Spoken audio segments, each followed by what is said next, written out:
ಆಡುಗೋಡಿಯ Bosch ಕಂಪನಿಯ ರಸ್ತೆಯಲ್ಲಿನ ಗುಂಡಿಗೆ ಮಹಿಳೆಯೊಬ್ಬರು ಬಿದ್ದರು. ಗುಂಡಿಯಿಂದಾಗಿ ಆಯತಪ್ಪಿ ಕೆಳಗೆ ಬಿದ್ದ ತಕ್ಷಣ ಅಮಲಾ ಅವರ ಮೇಲೆ ಹಿಂದಿನಿಂದ ಬಂದಂತಹ ಟಿಪ್ಪರ್ ಗಾಡಿ ಹರಿದು ಅವರು ಕೂಡ ಸಾವನ್ನಪ್ಪಿದ್ರು. ಇನ್ನು ಶಿವಮೊಗ್ಗದಲ್ಲಿ ಪಾಲಿಕೆ ನಿರ್ಮಿಸಿದಂತಹ ವೈಜ್ಞಾನಿಕ ಹಂಪ್ನಿಂದಾಗಿ ಯುವಕ ಸಾವನ್ನಪ್ಪಿದ್ದಾರೆ. ವೈಜ್ಞಾನಿಕ ಹಂಪ್ ನಾವು ಮಾಡಿರಬಹುದು, ಬಟ್ ಅದನ್ನು ನೋಡ್ಕೊಂಡು ಹೋಗ್ಬೇಕಾಗಿತ್ತು. ಅವನಿಗೆ ಕಣ್ಣಿರ್ಲಿಲ್ವಾ? ನೀವೇನ್ ಹೇಳ್ತಿದ್ದೀರಾ? ನಾವು ಅವನಿಗೆ ಹಾಗೆ ಹೋಗು ಅಂದಿದ್ವಾ? ಕಣ್ಣು ಬಿಟ್ಕೊಂಡು ಹೋಗ್ಬೇಕಿತ್ರಿ. ಅವಂದೇ ತಪ್ಪು.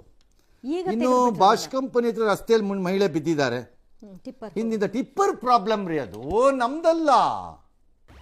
ಕಿಂಡಲ್ ಬೇರೆ ಎಲ್ಲೂ ಆಕ್ಸಿಡೆಂಟ್ಗಳಾಗಲ್ವಾ ಅಂತ? ಬೇರೆ ಕಡೆ ಎಲ್ಲೂ ಆಗಲ್ವಾ? ಕಪಾಳಕ್ಕೆ ಹೊಡೆದು ಒದ್ದು ಬಿಡಬೇಕು ಹಿಡ್ಕೊಂಡು, ಅಲ್ಲೇ ಸಾಯಿಸಿ ಇವ್ರುಗಳನ್ನ.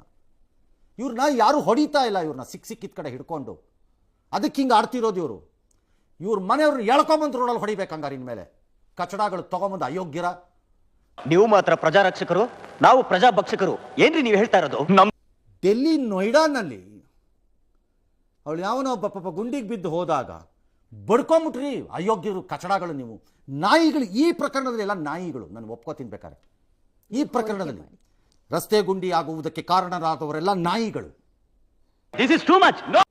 ಹಣವನ್ನು ತಿಂದು ನಮಗೆ ರೋಡನ್ನು ಮಾಡಿಕೊಡದೇ ಇದ್ದವರೆಲ್ಲ ನಾಯಿಗಳು.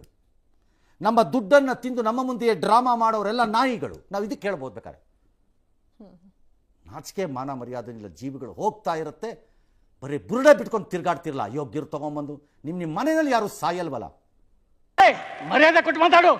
ಮರ್ಯಾದೆ ಎಷ್ಟು ಅಂತ ಸಹಿಸ್ಕೊಳ್ಳೋದು ನಿಮ್ದು ಕಚಡ ಕೆಲಸ. ಸಾಯ್ಬೇಕು ನಿಮ್ಮ ಮನೆಗಳಲ್ಲಿ ಎಲ್ಲರೂ. ಹೀಗೆ ಬಿದ್ದು ಟಿಪ್ಪರ್ ಹೋಗ್ಬೇಕು ಮೇಲ್ಗಡೆ. ಪಾಪ ಆ ಮಗು, ಅದ್ಯಾವುದೋ ಒಂದು ಮಗು. ಎಷ್ಟು ಜನ ಬೇಕು ನಿಮ್ಮ ರಕ್ತ ಕುಡಿಯೋ ಅಂತ ಕಚಡಗಳಿಗೆ? ಹಣ ಅಂತೂ ತಿಂತೀರಿ, ರಕ್ತನೂ ಕುಡಿತೀರಲ್ಲ.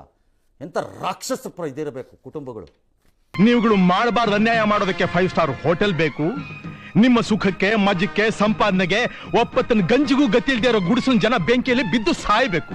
ನಾವು ಕಣ್ಣಿದ್ದು ಇಂಥ ಅನ್ಯಾಯನ ನೋಡ್ತಾ ಇರ್ಬೇಕಲ್ಲ. ರಾಜಕಾರಣಿಗಳಂತೆ, ಅಧಿಕಾರಿಗಳಂತೆ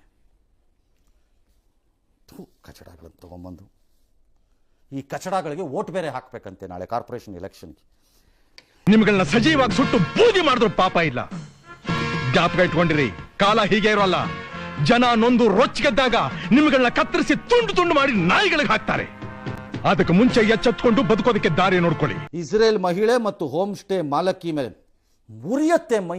ಬೇರೆ ಯಾವ ದೇಶ ಆಗಿದ್ರು ನಿಮ್ಮನ್ನು ಕತ್ತರಿಸಿ ಹಾಕ್ಬಿಡೋರು ಇಷ್ಟೊತ್ತಿಗೆ. ನಾನು ಹೇಳ್ತಾ ಇದ್ದೀನಿ, ಜಾತಿ, ದುಡ್ಡು, ಕೊನೆಯ ದಿನದ ಆಟಗಳಿಂದಾಗಿ ಸೋತು ಸುಣ್ಣ ಆಗೋಗಿರೋ ಜನ ಸುಮ್ಮನಾಗ್ಬಿಟ್ಟಿದ್ದಾರೆ ಅಷ್ಟೇ ಈ ದೇಶದಲ್ಲಿ.